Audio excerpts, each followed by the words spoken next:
Being yourself changes relationships, not because you confronted anyone, argued, or demanded anything, but because something in you has stabilized. And when identity stabilizes, dynamics shift.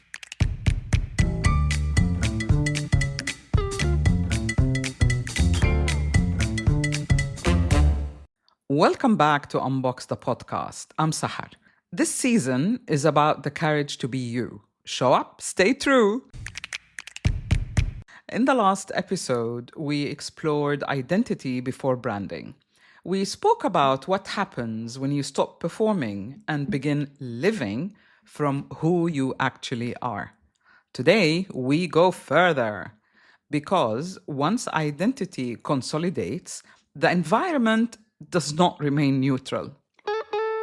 Many of my clients reach this stage and say, they tell me suddenly my friendships feel different, or I cannot relate to my colleagues at work in the same way, or even it feels as if people are quietly falling away. What am I doing wrong?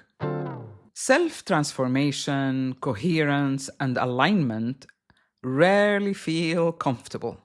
But I want you to know this: nothing has gone wrong. When you work through the 4 dimensions of change, or the BEMA methodology, integration happens. At the level of the body, you stop overriding discomfort. You notice when your energy contracts or depletes, which means that you no longer force yourself into spaces that drain you. At the level of emotions, you become less reactive, less accommodating. You no longer over-explain yourself in order to maintain harmony. At the level of the mind, clarity sharpens. Oh boy. Suddenly, everything starts getting into focus. You recognize patterns without becoming entangled in them. And at the level of accountability, behavior changes. You speak more directly, you tolerate less misalignment, you decide differently. That coherence is not loud. It is, however, consistent. And consistency changes relational equations. Every relationship operates on a pattern, not consciously, but structurally. There is a rhythm, an exchange, an unspoken balance, if you like. And when you become internally coherent, that balance shifts. You may speak less, but with more certainty. You may withdraw from a noise without withdrawing from a connection. You may stop negotiating yourself in subtle ways. And others, believe me, feel that difference. Not because you're intimidating, which I often hear, but because the familiar dynamic has changed. This is refinement. And refinement filters what no longer fits. Some conversations lose depth. Some spaces feel heavy. Some friendships require effort that no longer feels natural. This is not rejection. It is specificity. This podcast is sponsored by Talkspace. Last year, I went through many different life changes. I needed to take a pause and examine how I was feeling in the inside to better show up for the ones who need me to be my best version of myself. When you're navigating life's changes, Talkspace can help. Talkspace is the #1 rated online therapy, bringing you professional support from licensed therapists and psychiatry providers that you can access anytime, anywhere. Living a busy life, navigating a long-distance relationship, becoming a first-step father, Talkspace made all of those journeys possible. I could speak with my therapist in the office. I could speak with my therapist in the comfort of my home. I was never alone. Talkspace works with most major insurers, and most insured members have a $0 copay. No insurance, no problem. Now get $80 off your first month with promo code SPACE80 when you go to Talkspace.com. Match with a licensed therapist today at Talkspace.com. Save $80 with code SPACE80 at Talkspace.com. When identity becomes compelling, it doesn't require reinforcement from the environment. That changes the contract. You're no longer looking for approval, you're giving yourself space to be the real you. Now, here's where maturity matters. At the level of the body, this phase can feel tense. There is adjustment happening. You're inhabiting yourself more fully. At the emotional level, grief may surface. Familiarity has weight. Even misaligned familiarity feels safe. The discomfort comes from leaving it. Yep, I know all about that too. I used to call my friend and former mentor, Marin, and complain that I could no longer stand the people around me. And this was specifically after my husband passed away. She would say, "Oh, honey, you're still grieving."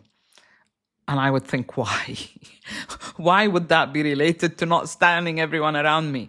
But emotional upheaval calls for self-transformation because the landscape is changing. You're building yourself and your life from scratch. It forces you to focus. This is when you start seeing things differently. And at the level of the mind, doubt appears. You would probably think things like, am I distancing myself? Have I changed too much? Should I be softer? At the level of accountability, you choose. Do you step back into the old patterns to restore comfort, or do you remain steady and allow recalibration? The courage to be you lives here at that point, not in a dramatic confrontation, but really in steadiness. You don't need to explain yourself excessively, but you can communicate calmly and clearly when needed. For example, you can say things like, "I'm approaching things differently now," or "I'm clearer about what works for me," or "Nothing is wrong, I'm simply more direct." And I can tell you, my friends struggled with that one. That clarity reduces projection. It gives others orientation. True friends will stay, let me tell you. Over time, relationships either deepen around this coherence or they reveal their limits. Neither outcome is failure. It is really part of alignment completing itself. If you are in this phase, understand this clearly. You're not losing people. You're no longer sustaining roles that no longer reflect who you are. And there is a difference. Let me bring this together. When identity stabilizes through the 4 dimensions of change, meaning all aspects of you, coherence emerges. Coherence changes behavior. Changed behavior shifts relational patterns. Shifted patterns feel uncomfortable before they stabilize. When being yourself changes relationships, it is a sign that something has become more precise. The courage to be you is not only about self-discovery. It is about understanding the recalibration that follows. What do? You show up. You stay true. You honor who you're becoming. If this episode resonated, please follow or subscribe to Unbox the podcast so you won't miss it. And if you're navigating this recalibration stage, you can download one of my tools for life and self-assessment guides from my website, saharhuneidi.com. They're designed to help you track where you are now and to keep tracking yourself actually, where you're stabilizing and where you may be still negotiating with yourself. And if you're ready for a structured support, please book a strategic clarity session.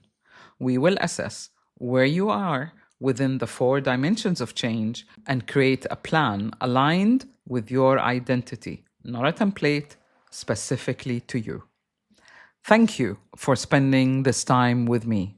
I'm Sahar Huneidi Palmer, and this is The Courage to Be You. Show up, stay true, and I'll see you next Tuesday.